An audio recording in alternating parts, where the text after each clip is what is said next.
नमस्कार साथियों आज की कहानी है आपके उच्चतर शिक्षा सेवा आयोग के पाठ्यक्रम में विशंबरनाथ शर्मा कौशिक की कहानी है ताई। विशंबरनाथ शर्मा कौशिक के जीवन का सबसे यादगार कहानी ताई को कहा जा सकता है। जैसे चंद्र शर्मा गुलेरी ने उसने कहा था कहानी लिख करके प्रसिद्धि प्राप्त की, ठीक उसी तरह से विशंबरनाथ शर्मा कौशिक ने ताई लिख करके कथा जगत में अमर हो गए। साथियों इनके विषय में जान लीजिए। ये 1891 ईस्वी में अम्बाला में पैदा होते हैं। साथियों अम्बाला इस समय हरियाणा में है, इसे आप लोग जान रहे हैं। तो अम्बाला में पैदा होते हैं। साथियों इनका प्रथम कहानी संग्रह अगर बात करेंगे तो है रक्षाबंधन। इनका एक प्रथम कहानी संग्रह है साथियों, इसे भी आप लोग जानते रहिए। ये 1913 ईस्वी में सरस्वती पत्रिका में प्रकाशित हुआ है, इसे आप लोग जानते रहिए। प्रथम कहानी संग्रह है साथियों। अच्छा, आपके पाठ्यक्रम में साथियों ताई कहानी है। ताई का जो कथानक है, अगर कथानक की बात करेंगे तो ये 4 भागों में है साथियों, 4 भागों में है। इसमें साथियों एक है बाबू रामजी दास। अगर पात्र परिचय और कथा का सारांश की बात करें तो इसमें बाबू रामजी दास हैं। रामजी दास की पत्नी का नाम है रामेश्वरी, ये आप लोग जानते रहिए। रामजी दास की पत्नी है रामेश्वरी। साथियों ये दोनों जो है दंपति हैं और निसंतान है साथियों। इनके पास कोई संतान नहीं। वैवाहिक जीवन में ये लोग बंधे हुए हैं, लेकिन इनके कलह का कारण संतान को लेकर के है साथियों। क्यों? क्योंकि रामजी दास ये नियतिवादी हैं और रामेश्वरी ये आशावादी हैं। इन्हें उम्मीद है कि भगवान की मन्नत से, पूजा पाठ से और जो है संतान की प्राप्ति हो सकती है। और ये नियतवादी इसलिए हैं क्योंकि ये भगवान भरोसे हैं, जो नियत में होगा वह बिना प्रयास के मिल सकता है। इनका ऐसा मानना है रामजी दास का। तो इसलिए बराबर दोनों पति पत्नी में कलह होता है इस बात को लेकर के, क्योंकि दोनों के विचारधारा संतान की प्राप्ति को लेकर के अलग अलग है साथियों। जब ये रामेश्वरी एक ज्योतिषी पंडित से बात करती हैं तो पंडित जी आशा दिलाते हैं कि तुम्हारे भाग्य में संतान का योग है।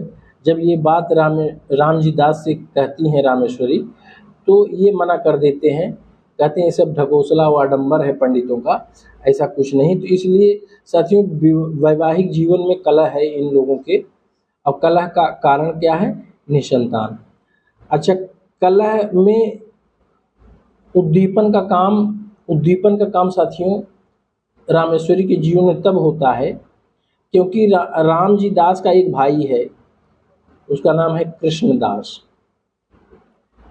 कृष्णदास के 2 बच्चे हैं, ये भी आप लोग जानते रहिए। एक का नाम है साथियों मनोहर और बेटी का नाम है साथियों चुन्नी। मनोहर की उम्र 5 वर्ष है साथियों, इसे भी आप लोग जानते रहिए, कथानक में आया है। मनोहर की अवस्था 5 वर्ष है, चुन्नी अभी 2 वर्ष की है। तो मनोहर और चुन्नी को देख करके ये रामेश्वरी के मन में साथियों ईर्ष्या और घृणा और द्वेष की भावना इसके अंदर भरी रहती है कि ये दूसरे के बच्चे हैं और ये काश अगर मेरे बच्चे रहे होते इस तरह से, तो ये मेरी गोदी में मेरे ममता का, मेरे वात्सल्य का प्रेम पाते। तो इस तरह से साथियों रामेश्वरी के मन में ईर्ष्या और घृणा है।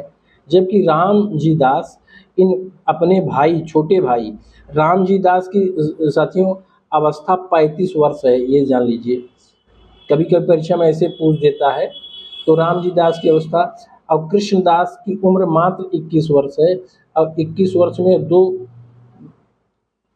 दो पुत्र जो है संतान हो गए हैं कृष्णदास को। तो इसलिए साथियों रामजी दास कृष्णदास से बहुत बड़े हैं और रामजी दास सहृदयी व्यक्ति हैं। और यहाँ इनकी पत्नी ईर्ष्या घृणा द्वेष से भरी हैं और रामजी दास प्रेम से भरे हुए हैं, प्रेम और सहृदयता से भरे हुए हैं, प्रेम दया की भावना से भरे हुए हैं साथियों। तो यहाँ ये आपस में जो द्वंद्व देखने को मिल रहा है उस द्वंद्व का कारण है निसंतान होना। तो साथियों रामजी दास बच्चों से जितना मनोहर और चुन्नी से जितना प्रेम करते हैं, रामेश्वरी उतनी ही जलन रखती है, ईर्ष्या भाव रखती है। अच्छा, बच्चे जो मनोहर और चुन्नी हैं ये रामजी दास को ताऊ जी कहते हैं और ये रामेश्वरी जो है रामेश्वरी को ताई जी कहते हैं। तो इसलिए साथियों इस कहानी का शीर्षक है ताई। तो ताई कौन है? रामेश्वरी है साथियों, इसे आप लोग जानते रहिए। रामेश्वरी ताई है और ताऊ जी हैं रामजी दास।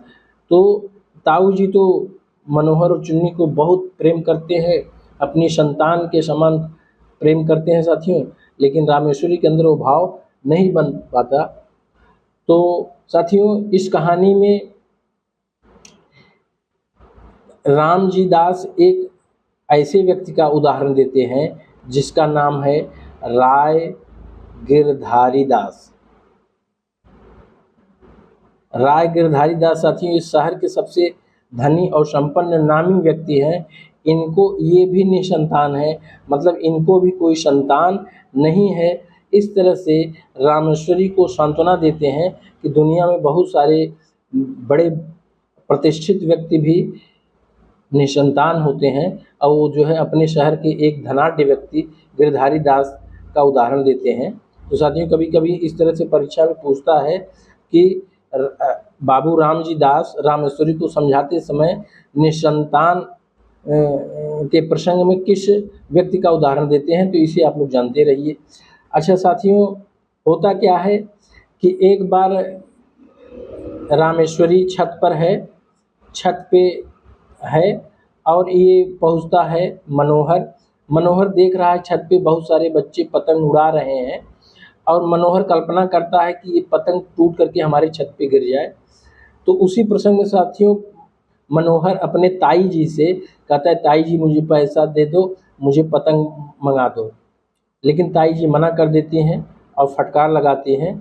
अंत में साथियों मनोहर की जो इच्छा थी, एक पतंग उड़ करके कट करके वह उसके छत के पास आता है और मनोहर उस पतंग को साथियों पकड़ने के प्रयास में वह छत पर से गिर जाता है और वह जब गिरने लगता है साथियों तो अपने छपराइल को पकड़ता है और वह आवाज़ देता है किसको कि ताई जी मुझे बचा लो, ताई जी मुझे बचा लो।